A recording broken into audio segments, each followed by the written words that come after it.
Hello everybody. Good morning from the Amazon rainforest. Ecuador just had a presidential election and they elected a new president. Who won and what does this mean? Well, a lot of people ask me about the political stability or instability of Ecuador.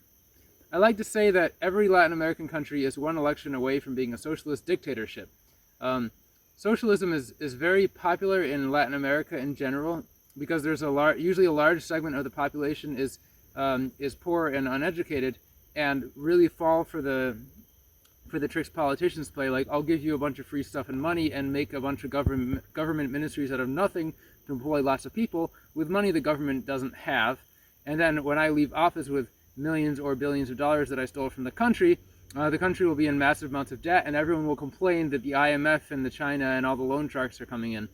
So that tends to happen, and that happened in Ecuador when Correa was president from I think around 2008 to 2014.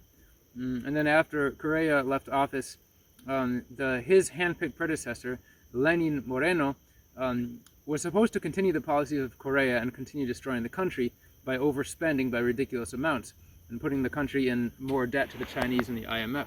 However, Lenin did not do that. In fact, he pursued a slightly more conservative fiscal policy. Now, the two people that were there were many people running for president, and it came down to the runoff election between the socialist candidate Andrés Arauz and the conservative candidate Guillermo Lasso, who is constantly being criticized because he is a banker who apparently caused the 2000 economic collapse in Ecuador, even though he was only in office as finance minister for 2 months after the collapse happened to attempt to repair all the damage.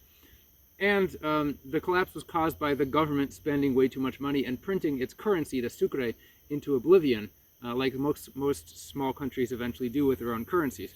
Now, of course, Ecuador uses the US dollar, which is kind of crappy because it's the United States dollar, but kind of great because it means the country is forced to be fiscally responsible. They can't just print money out of thin air to fund the desires of the evil socialist politicians. So anyways, the conservative candidate won the election by about 53% to 47%.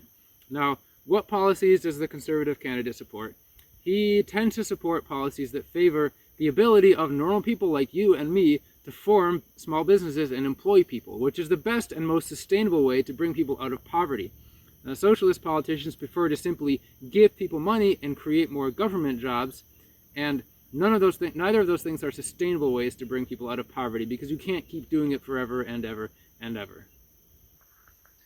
Another policy that the socialist candidate supported was 27% exit tax on money leaving the country, which is obviously terrible. Ecuador already has a 5% exit tax, and that's very bad for foreign investment.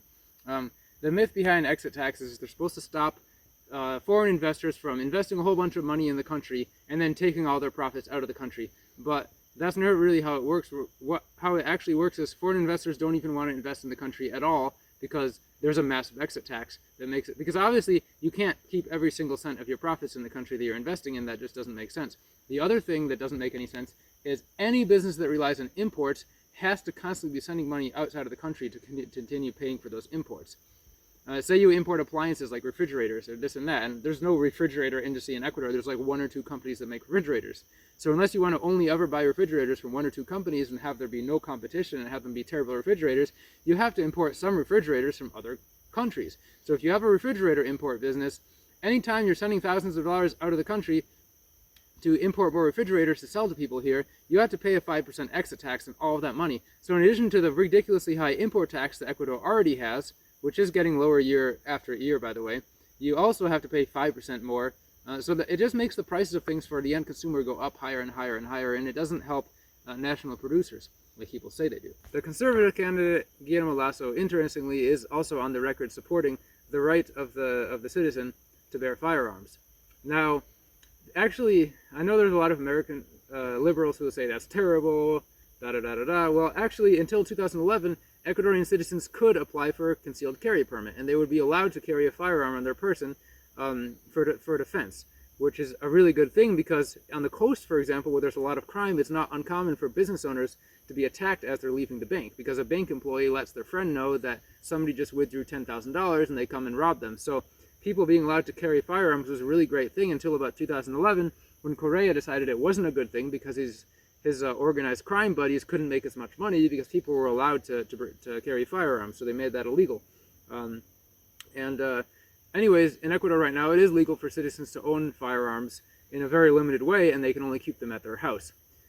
It would be probably pretty great for people to be allowed to carry firearms with permits, because in the United States, the CDC estimates that there are between 500,000 and 1.5 million successful defensive firearm uses every year.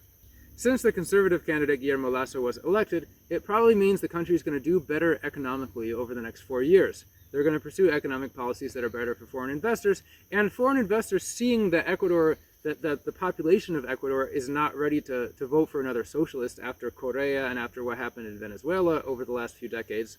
They're going to be more likely to invest in Ecuador, so Ecuador will be a more prosperous place to live, and the poor will be slowly lifted out of poverty in a sustainable way, not in just the government giving them more money. Now, a little bit about the division of the country, right? Ecuador can be divided into 3 main regions: the coast, the Sierra, and the Oriente.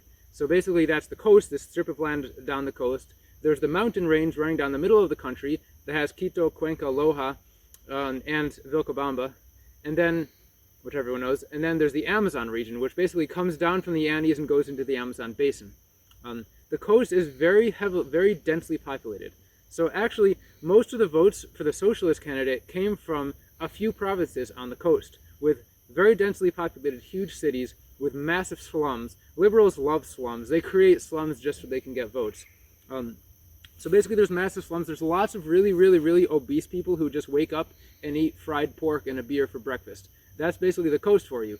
And they voted overwhelmingly in support of the socialist candidate. The 2 other main regions of the country, the Sierra and the Amazon, which are larger regions but have less of a dense population, they voted overwhelmingly in favor of the conservative candidate. Some Amazon provinces even voted up to 70-75% of the vote was for the conservative candidate, and only 25% of the vote for the socialist candidate. And overall, the vote was 53% in favor of the conservative and 47%. So you can see there's quite a divide between the Sierra and the Amazon region and the coast. One of the reasons for the divide was that the indigenous people absolutely hate the socialist candidates that are picked by Correa. Obviously, Correa was supporting Arauz, the socialist candidate here.